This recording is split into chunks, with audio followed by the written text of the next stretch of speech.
Hello guys, welcome to my vlog. Hello guys, today to the vlog we're going to make my eyebrow like micro shaving. Akala ko guys sa una masakit, hindi pala masakit. Char. Parang ano lang siya, masakit pero masarap. Char lang guys. Basta hindi ko po to pinaplano. It's not in my plan to have like this. I don't have a budget, you know, but I have less price. That's why I said yes. That time guys, nagpapaano ako, nagpapawash na ako ng buhok ko. Nagpapayos ako ng buhok ko. Pinaputulan ko yung buhok ko kasi marami ng sira na, sobrang dry ng buhok ko.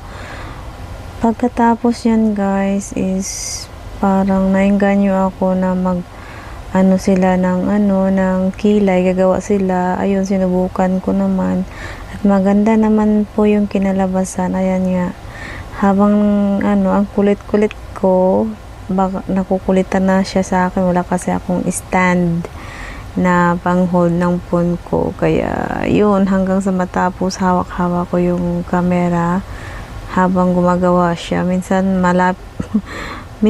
malapit nang maano yung niya, yung ulo niya sa cellphone ko. Ayan guys, ang galing niya pong gumawa. Yan po yung kilay ko guys, wala po talaga akong kilay. Yan ang pinaka-problema ko noon pa.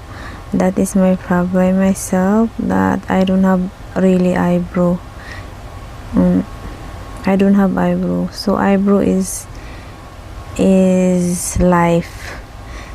I just try, but you know, after that is very nice looking. That nasa ano po pala yan, nasa Alwiga, sa Art Queen. Nasa Alwiga po siya. Art Queen Salon. Ayun, tusok-tusok muna. Ano yan guys? Dagom. Tusok-tusok muna, design. Pero hanggang sa ulitin pa yan guys. Pupunasan, tas ulitin uli. Iwan ko para saan yung sa puti na yan. Basta sunod sa agos lang ako guys. Kahit medyo masakit. Mas masakit pa yung tusok ng karayom kaysa niyan. Sabi nga kasi nila masakit. Guys, 3 years po pala yan bago mag-fade yung eyebrow nila. Mura lang naman, nasa 250 dirham.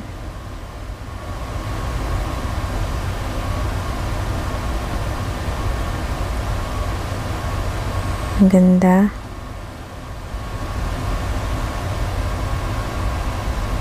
Huwag ka makulit, Maria. Ayan, nanginginig na yung kamay ko.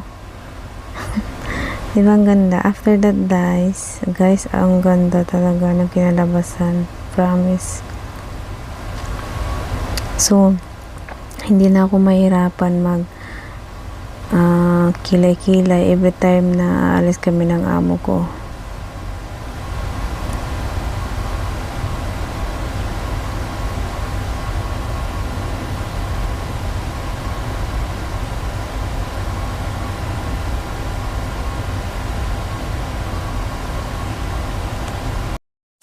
Sorry, it's DJ.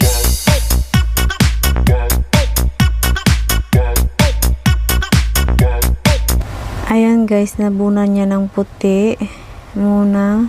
Ilang beses yan na may puti. Cream ba? Tapos ulitin na naman, pahiran. Tapos ganyanin na naman. Yan, kukunin siya. Yan talaga yung kilay ko guys. Kukunin, tapos lagyan na naman siya ng ngayon tusok-tusok. Ayan, ganyan talaga yung kilay ko, guys.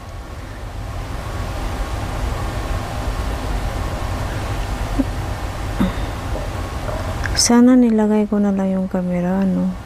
Para pati siya na kunan. Yung gumawa pala sa akin, guys, from ano pala siya, she's from China. Ay, from Japan. She's from Japan.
Oh, ha? 'Di ba ang ganda-ganda, ang ganda niyang gumuhit, ang ganda niyang ano, gumawa.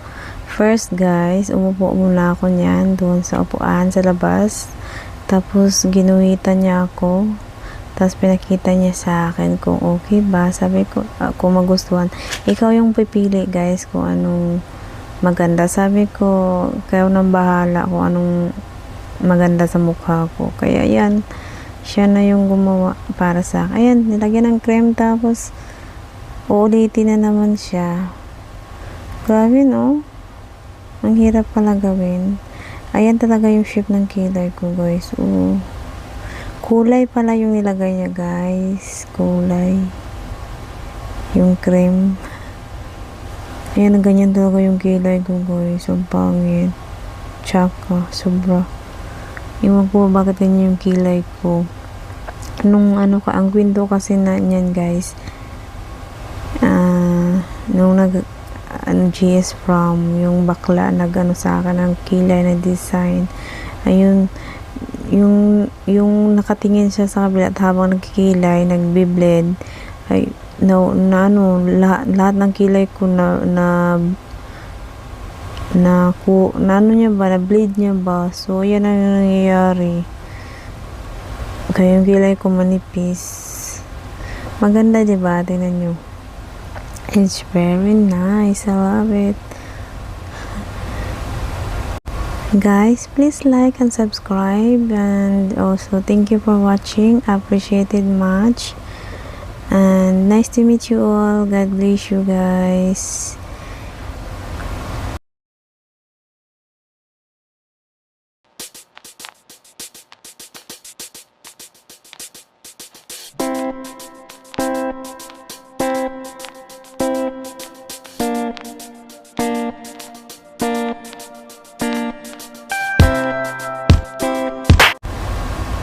Ayun guys, may forma na yung kilay ko guys.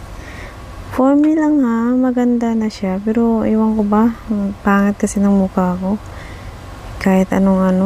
kilay lang atang naging maganda dyan sa ano, mukha ko.